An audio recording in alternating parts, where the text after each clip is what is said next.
माननीय उपकुलपति जी, उपस्थित वरिष्ठ अध्यापकगण और हमारे ठीक और मेरे प्यारे विद्यार्थियों,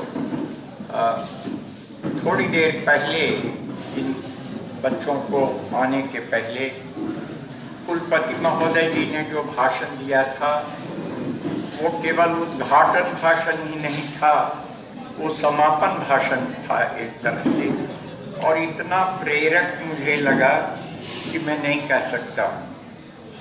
हम यही कह सकते हैं कि जिस विषय को लिया गया है वो देश के लिए और राष्ट्र के लिए बड़ा महत्वपूर्ण विषय है।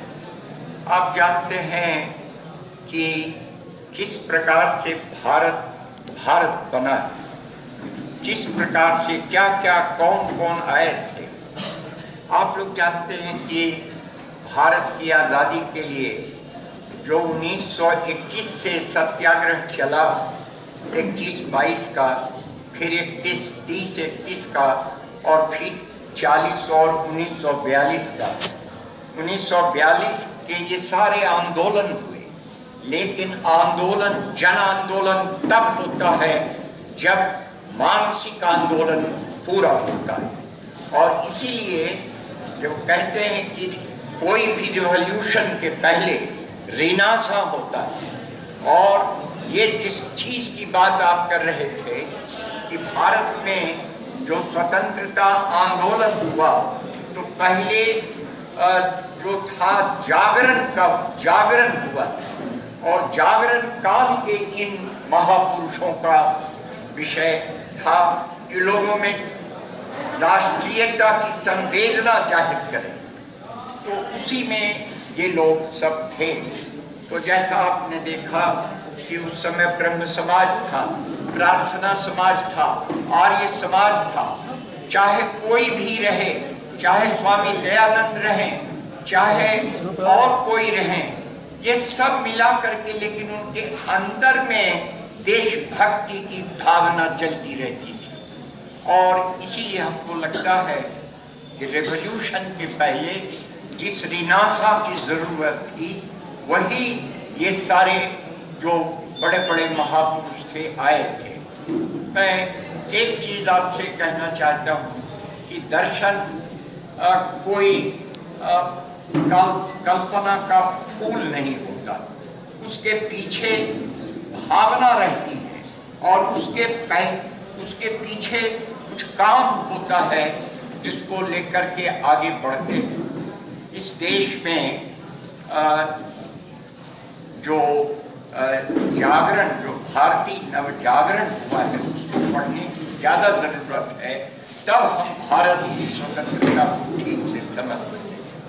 और वह जागरण था, चाहे रविंद्रनाथ का लीजिए, रविंद्रनाथ के संगीत को आज राष्ट्र गीत हो रहा है, तो वो तो आंदोलन करने नहीं गए, लेकिन अगर नवजागरण रविंद्रनाथ नहीं करते तो शायद वो क्रांति भी सफल नहीं हो पाती। इसीलिए आप यूरोप के इतिहास में भी देखिए, कोई जो यूटोपिया पहले रिनासा होता है, तब जाकर के वो रेवोल्यूशन होता है।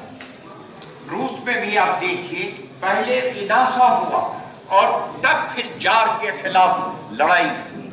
तो इसीलिए यह एक बड़ी बात है कि हमको सोचने की बात है कि हम रिनासा में क्या हमको था।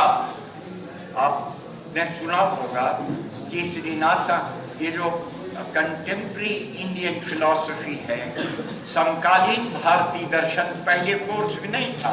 देखिए, मेरी तो 93 बरस उम्र हो गई, और आप लोगों से भी बहुत छोटे में हम आंदोलन में भाग लिया था। लेकिन आंदोलन के पहले पहले जो दर्शन शास्त्र में ये भारतीय नवजागरण की पढ़ाई नहीं होती थी, फिलॉसफी के हम लोग स्टूडेंट थे, तो हमारे समय में एक डॉक्टर D.M. दत्त हमारे टीचर थे, जिनको राधा कृष्णन ने लाया था। वो यहाँ आए और उन्होंने जो प्राचीन भारतीय दर्शन है न्याय, वैशेषिक, सांख्य, योग, मीमांसा, वेदांत, ये सब के साथ साथ सब उतने तक पढ़ते थे। जो आज आधुनिक दर्शन है उसको जैसे गांधी जी के विषय में नहीं, जैसे रविंद्रनाथ के विषय में नहीं, अरविंद के विषय में नहीं, ये सारे लोगों के विषय में पढ़ाई नहीं होती थी। तो हमारे जो टीचर थे डॉक्टर डी.एन. दत्त, वो ढाका के थे, उनको राधा कृष्णन ने लाया था पटना विश्वविद्यालय दर्शन शास्त्र में। तो वो स्वयं स्वतंत्रता सेनानी थे, तो उन्होंने एक नया विषय बनाया, वो कंटेम्प्रेरी इंडियन फिलॉसफी। तो मैं गया था वहाँ कलकत्ता विश्वविद्यालय, तो वहाँ के जो head of the department philosophy के थे, हमने कहा सर देखिए ना, हमारे यहाँ एक नया विषय हो गया है कंटेम्प्रेरी इंडियन फिलॉसफी। और तो उन्होंने कहा इस का नाम था एस.के. मैत्रा, की हिंदू इथिक्स पर बड़ी किताब है, king George V professor of mental and moral science थे। तो जब मैंने पूछा कि सर उसका कोई किताब बता दीजिए तो हम पढ़ेंगे, कहा is there any contemporary Indian philosophy at all. यानी सारे ये जो रविंद्र, अरविंद और गांधी और ये दयानंद, इस सब को खारिज कर दिया, क्या ये फिलॉसफी नहीं है। तो मैंने कहा वो तो सर है। तो मैंने सोचा कि गांधी का नाम लेंगे तो चुप हो जाएगा। तो मैंने कहा कि हु आर दे, कौन से कंटेम्प्रेरी इंडियन फिलोसोफर है। तो मैंने कहा Gandhi, no he is a politician. मैंने कहा कि Tagore, he is a poet. तब मैंने श्री अरविंद के विषय में कहा यस यस।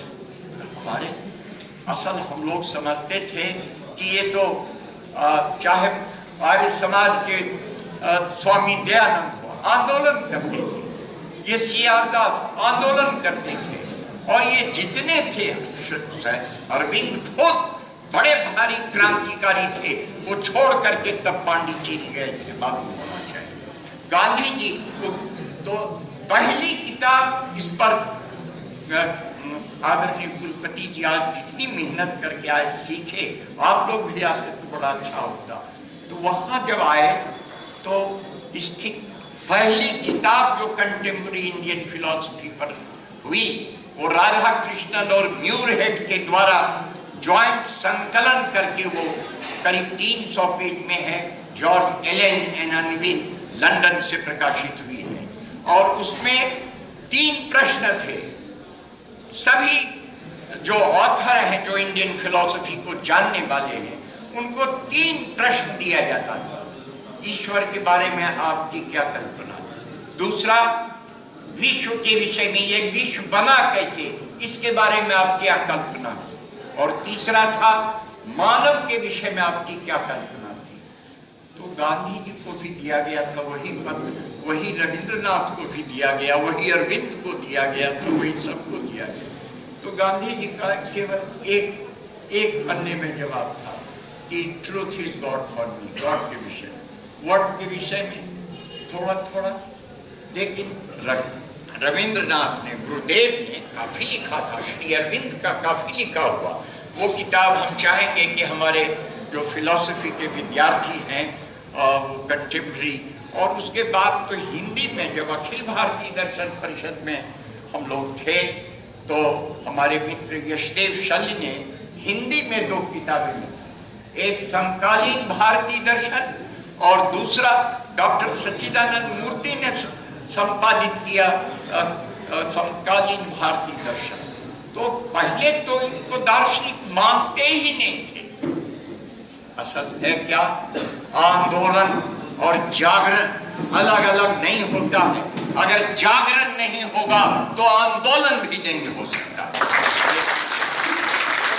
मैंने आपसे ये कहा कि आज सचमुच में दुनिया के इतिहास में कोई भारत का इतिहास नहीं है, मगर मालवीय जी के विषय में भी मैंने भाई शांति साहब को कहा कि कितना प्रश्न है। लोग कहते हैं देखिए डॉक्टर अंबेडकर साहब, बाबा साहब अंबेडकर कितने ज्ञानी पुरुष थे, लेकिन उनके बीच और गांधी जी के बीच थोड़ा कुछ परिवर्तन था। तो बीच में महामन आ गए और महामन बाबा साहब चाहते थे कि हमारे दलित भाइयों को स्वतंत्र वो इलेक्ट्रेट कर दिया जाए कि डबल आर इलेक्ट्रेट हो। तो बीच और गांधी जी जेल में थे, अहमदनगर जेल में उस समय थे। बाबा साहब उनसे मिलने गए और ये थे मालवीय जी जो उनको भी बचाया और आमरण अनशन जो किया था। कहा कि हरिजनों को, हरिजन भाइयों को, दलित भाइयों को अगर हिंदू समाज से अलग कर दिया जाएगा तो हिंदू समाज कैसे जी सके। तो उनको ज्यादा से ज्यादा ये दे दो, उस दे दो सीट्स ज्यादा दे दो। कितना मांगते हैं? 60 नहीं 120 तक दो, लेकिन अलग नहीं करो। यही अलग हुआ, जानते हैं, अलग इलेक्ट्रेट हुआ मुस्लिम के लिए तो पाकिस्तान बन गया। सिख भी इलेक्ट्रेट अलग मानते थे, उनका भी होता। इसलिए भारत की संस्कृति जो है एक सामाजिक संस्कृति, जिसको उन्होंने सांस्कृतिक संस्कृति जो कही है, वो ऐसी बात नहीं है। हिंदुस्तान में अभी भी पाकिस्तान बनने के बाद भी यही, आप दिनकर जी की पुस्तक को पढ़िएगा, सामासिक संस्कृति। भारत की संस्कृति सामासिक है। ये जो कहते हैं, जो शब्द अभी वेद में, यजुर्वेद के 22वें मंडल के 23वें सूत्र में है, वो जहाँ राष्ट्र शब्द है, वहाँ राष्ट्र शब्द वहाँ वेद में भी आता है। लेकिन राष्ट्र का मतलब क्या होगा, ये समझने की बात। वो कैसा राष्ट्र होगा? क्या हिंदू राष्ट्र होगा? क्या इस्लामिक राष्ट्र होगा? क्या क्रिश्चियन राष्ट्र होगा? इस देश में 7 धर्म के लोग रहते हैं और 150 पंथ है यहाँ, और 22 समझिए कि राष्ट्रीय भाषाएं और 1024 बोलियां। तो इतने ये सबको मिला करके, जैसे वैदिक धर्म हुआ, वैदिक धर्म के बाद फिर ये जो बुद्धिज्म और जैनिज्म का ये जो धर्म जिसको कहते हैं वो अलग है, और फिर कई तरह के लोग आए। इसीलिए यहाँ की संस्कृति सामाजिक संस्कृति, एक धर्म और एक जात की संस्कृति नहीं है, सभी मिल करके रहे। तो हमको लगता है कि इसी भावना को आपने सुना अभी कि पहले राजा राम मोहन राय भागलपुर आए थे। राजा राम मोहन की किताब है, उनकी किताब है यूनिवर्सल रिलीजन। स्वामी विवेकानंद की बात उन्होंने कही। स्वामी विवेकानंद जहां गए थे, आपको मालूम होगा कि जो वर्ल्ड रिलीजियन कॉन्फ्रेंस, यानी सभी धर्मों का जो सम्मेलन हुआ था, वर्ल्ड रिलीजियस कॉन्फ्रेंस, तो उसमें वो 1893 में गए थे। और मुझको 1993 में जाने का अवसर जब शौक भी हुई, तो वहाँ स्वामी विवेकानंद ने तो नहीं कहा था कि मैं हिंदू धर्म का केवल आया। उन्होंने तो कहा मैं उस देश से आया हूँ जिसमें पारसी आए, दूसरे आए, तीसरे आए, चौथे आए। स्वामी विवेकानंद ने स्पष्ट कहा था कि the days of sectarian religion are over, ये समाप्त हो गया है। इसीलिए उन्होंने ऐसा भी कहा कि सेक्टेरियन धर्म के नाम पर दुनिया भर में 7,500 छोटे और बड़े युद्ध हो चुके। एक क्रिश्चियनिटी में प्रोटेस्टेंट और कैथोलिक के बीच 100 years ऑफ वॉर हुआ। इसीलिए सांप्रदायिक और जो ये सेक्टेरियन रिलीजन नहीं चल सकता है। जो स्वामी विवेकानंद था, उनका था कि धर्म सामाजिक हो, मिला जुला हो। उसको उन्होंने कहा था कि यूनिवर्सल रिलीजन। तो किसी आदमी ने पूछा स्वामी जी से, स्वामी जी इतने धर्म तो है ही हैं, तो अब फिर यूनिवर्सल रिलीजन कैसा होगा? उनका उत्तर था, सुन के आपका हृदय होगा वो बड़ा मानस किस तरह से। एक यूनिवर्सल रिलीजन कैसा होगा? कहा कि हर धर्म की अच्छाइयों को आप ले लीजिए। इस्लाम का उन्होंने, उनका उदाहरण है, मेरा नहीं है। इस्लाम का उन्होंने कहा कि उसमें जो होती है इक्वालिटी और ब्रदरहुड, इस्लाम से लीजिए भाईचारा, और बराबर उसमें हिंदू जैसा 5,500 जातियां नहीं है। इसीलिए कहा कि उससे लो, क्रिश्चियनिटी से लो, मदर टेरेसा की सेवा की भावना और ये भावना और सर्विस की भावना। और हिंदुइज्म से क्या उन्होंने कहा, यहाँ प्यूरिटी एंड स्पिरिचुअलिटी, शुद्धता और जो आध्यात्मिकता है वो ले। तो सभी धर्मों को मिला करके, इस बगीचा में केवल एक रंग का फूल होता है, सुंदर नहीं मालूम होता, लेकिन कई जब रंग के फूल होते हैं तो अच्छे मालूम पड़ते हैं। इसीलिए वही संस्कृति मजबूत होगी। जानते हैं वाइस चांसलर साहब बहुत बड़े विद्वान हैं विज्ञान के, वो जानते हैं बायोडाइवर्सिटी, डाइवर्सिटी जब रहेगी तब उसमें ज्यादा ताकत होगी। और हमारे देश में जो आप कहते हैं वेद में है, एकम सत विप्रा बहुधा वदंती, एकम देवो बहुधा कल्पयन्ति, एक ही ईश्वर है, उसको अलग अलग नाम से कहते हैं।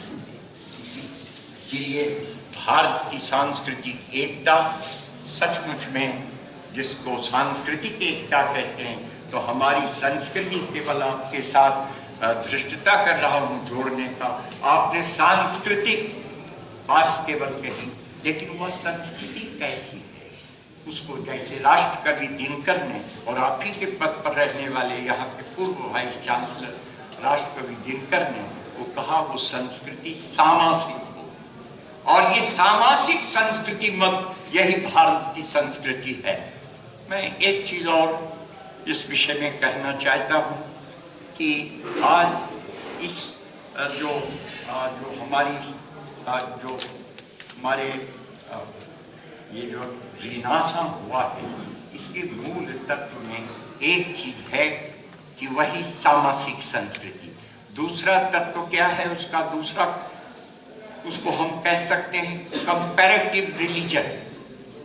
ये सांप्रदायिक, ये जो धर्म सब हैं, सभी धर्मों का समन्वय करना, वो भी धर्म समन्वय।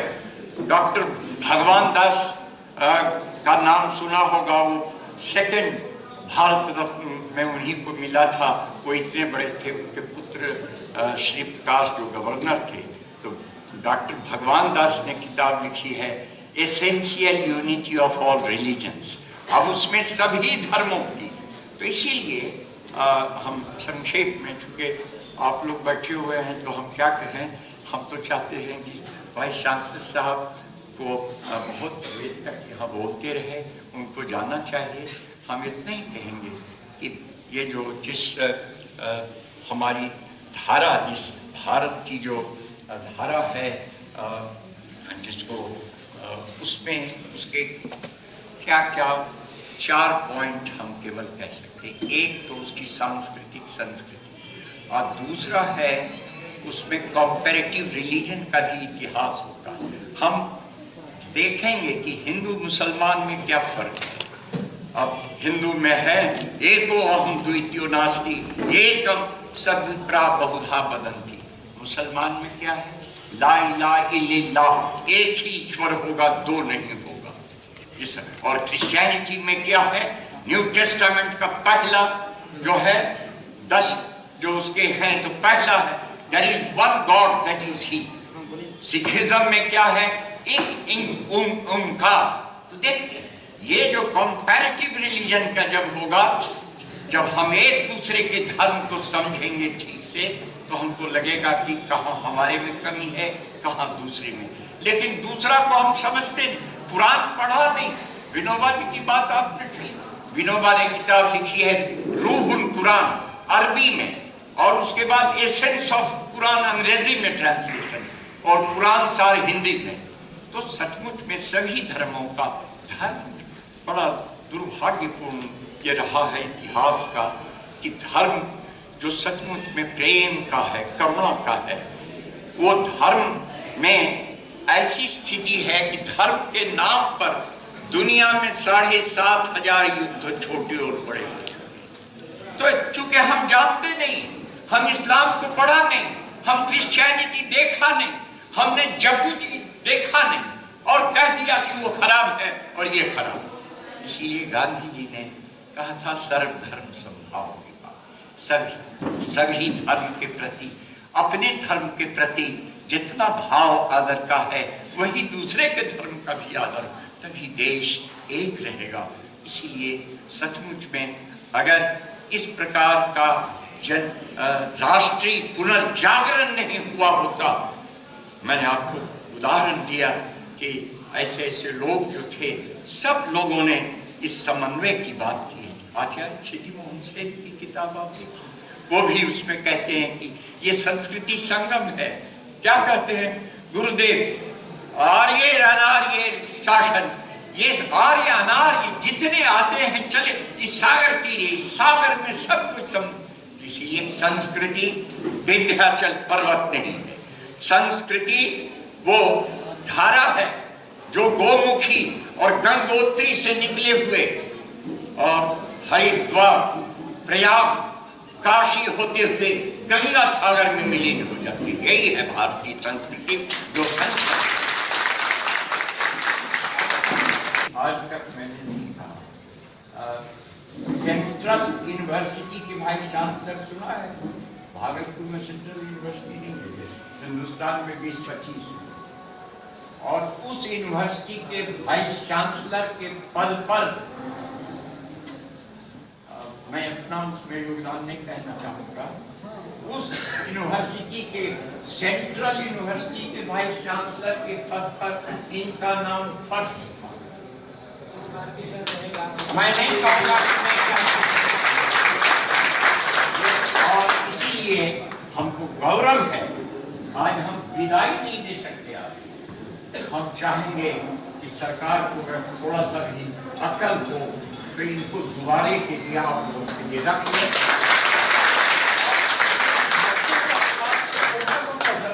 सबको वाइस चांसलर साहब तुरंत कर देंगे। बहुत बहुत भगवान राम जी बाबू की उम्र 1000 वर्ष कर दे।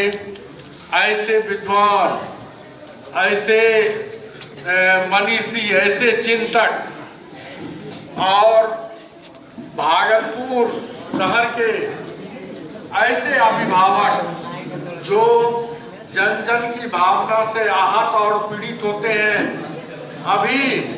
अभी ये छात्रों की ओर से ये रिक्वेस्ट किए कुलपति महोदय से, प्रतिकुलपति महोदय से कि इन लोगों की मांगे मानी जाए।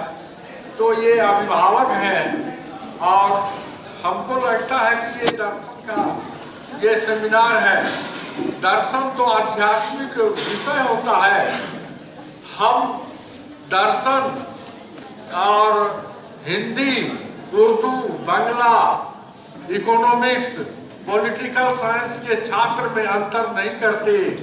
छात्र बच्चे होते हैं, उसमें हमारा भी बच्चा होता है, होता नहीं है, रहता ही है, यहाँ भी है। तो संजोग की बात है आज कि ये स्नातकोत्तर विभाग का सेमिनार है जहाँ एमए के छात्र, छात्राएं, शिक्षक, गुरुजन हमारे सभी हैं। इसमें बीए का भी विद्यार्थी आ गया है। मैं टीएनबी कॉलेज में 80 से 2015 तक 35 साल तक शिक्षक रहा। मैंने कभी नहीं सुना टीएनबी कॉलेज में कि जो प्रमोटेड छात्र हैं उनका एडमिशन नहीं होता है। मैं ये पहली बार सुन रहा हूँ। इसलिए ये हम छात्रों के बीच अंतर नहीं करते हैं। हम शिक्षक हैं, हम अभिभावक भी होते हैं बच्चों के। हम बच्चों की ओर से हम मांग करते हैं। मांग क्या करते हैं? विनयपूर्वक निवेदन करते हैं कि इन लोगों की मांगे जायज है। ये लोग पैसा नहीं मांगते हैं। नहीं, ताली नहीं बजाए, ताली नहीं बजाए। ये ताली की बात नहीं है। मैं पॉलिटिशियन नहीं हूँ। मैं भाषण नहीं देने जानता हूं, लेकिन मैं आपके भावना से आहत हूं और उस जगह पर हम भी रहते तो हम पहले आपकी बात को मांग लेते। आप पैसा नहीं मांग रहे हैं, आप फीस वृद्धि जो है 12 रुपया है उसको और घटाने की मांग नहीं कर रहे हैं। आप पेंडिंग रिजल्ट क्लियर करने की मांग नहीं कर रहे हैं, क्योंकि वो तो खत्म करा दिए। तो आपकी मांग ऐसी है, फॉर्मों भरने की मांग नहीं कर रहे हैं। अगर पार्ट थर्ड जो डेडलाइन होता है, जहां छात्र फेल और पास होते हैं, वहां पर प्रमोटेड का सवाल नहीं उठता। उस पार रहो, तुम फेल में रहो, इधर वाला पीजी में जाएगा, एमए में जाएगा, यह भी नहीं मांग रहे हैं। तो हमारी यह विनती होगी, हमारे यह निवेदन होगा कि उसमें हमको भी कुछ करने कहिएगा। हमारी कुछ योगदान हो तो हम करेंगे, लेकिन इन लोगों को थर्ड पार्ट में एडमिशन, ये लोग भी आश्चर्य है कि ऐसा तो कोई विश्वविद्यालय से लेटर नहीं गया है। हम प्रिंसिपल से बात करेंगे कि क्यों आप नहीं एडमिशन ले रहे हैं। तो अच्छी बात है कि आप आपकी भावना से अवगत हैं। ये खाली कन्फर्म होने के लिए कहते हैं कि 4 बजे आइए। तो आप लोगों की मांग कुलपति महोदय मान लें। मैं यह विनती करता हूं, एडमिशन क्यों नहीं होगा, एडमिशन होगा और एडमिशन ले ले। बस अब जो है हम लोगों का प्रयास आगे चले, यही देखिए एडमिशन तो होगा ही, खाली फीस की बात तो अब हमको लगता है कि वो आपका यहाँ बैठना उचित होगा। उसी में बैठो,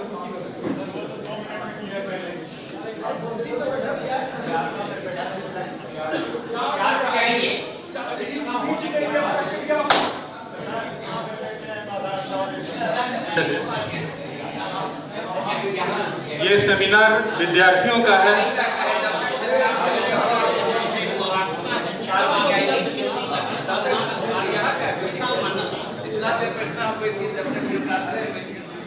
चलिए, ये सेमिनार विद्यार्थियों के लिए है।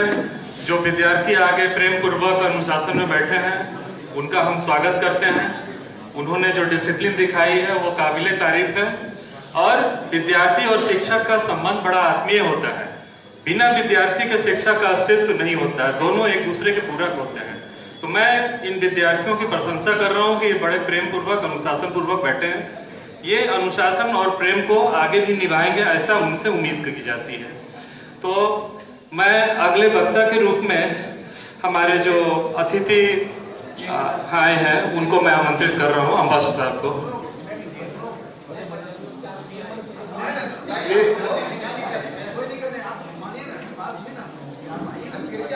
4 बजे सब कहते हैं आने के लिए।